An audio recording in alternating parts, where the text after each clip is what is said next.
All right, so we got a 2014 Jeep Grand Cherokee with the 3.6 motor, and the customer concern is the car will not start. Every now and then it will start, but not really. Like you can see the button here, it's not even lighting up anything in this. I have seen it crank one time. It cranked and stalled, and this was lit up, but now it's not. So let's dig into this and see what's going on with it.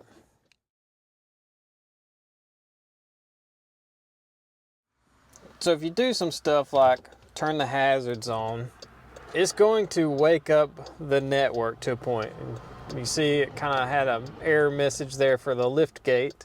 I did have to manually open the lift gate back there, but it gets it to where you can actually get a scan. I did have to manually enter the VIN, but it got it to where some things are talking, like the body control module.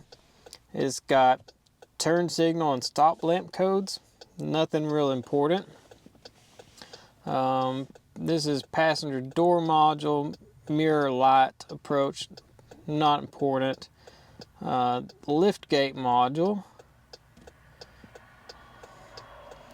Not really anything I'm too concerned about it. Everything's showing is stored, and looks like stuff may be unplugged or something. Not real sure. We'll look into this later, I think, if we need to.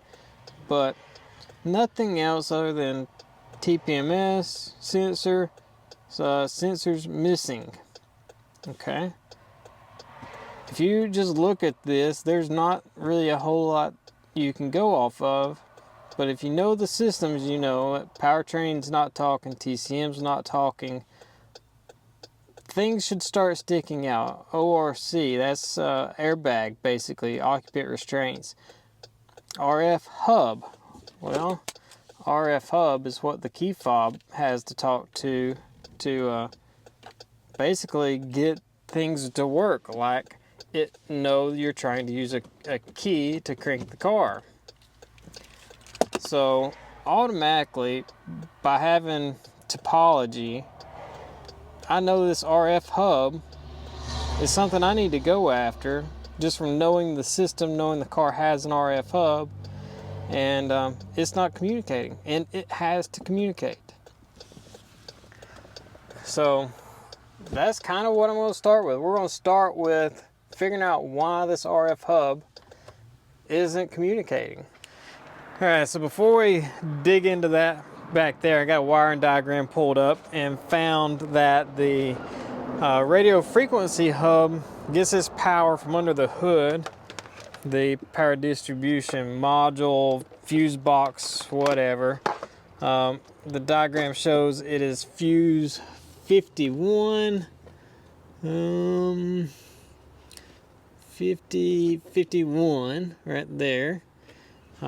So 15 amp, is that right? So yeah, this fuse right here. So that one right there.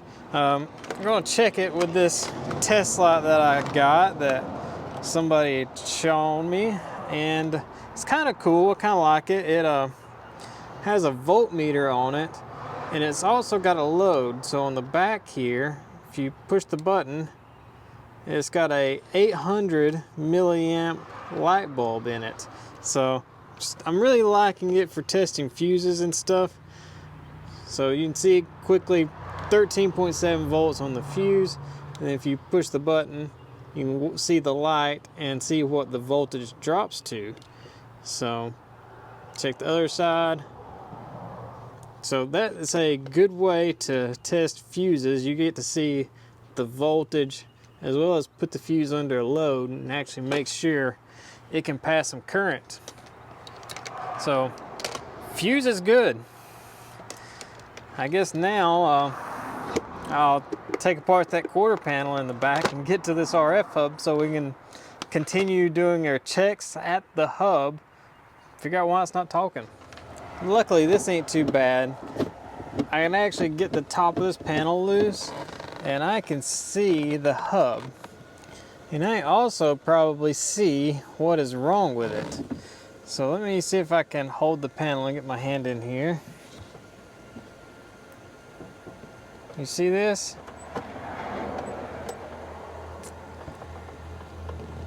That nut is not on there. I bet that's the ground for this hub. So let's get this tightened up. All right, I have that nut tight and secured. So what do you guys think? Is the car gonna crank and run now? I think it probably will. Let's see.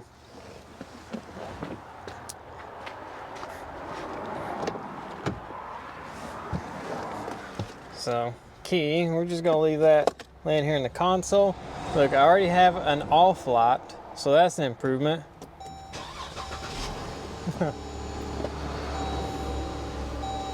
Sometimes it's that easy. I have no idea why that thing's loose. That's crazy. They haven't said anything about having that apart back there, but oh well. I wonder if the hatch works. I'm not sure. Let's see.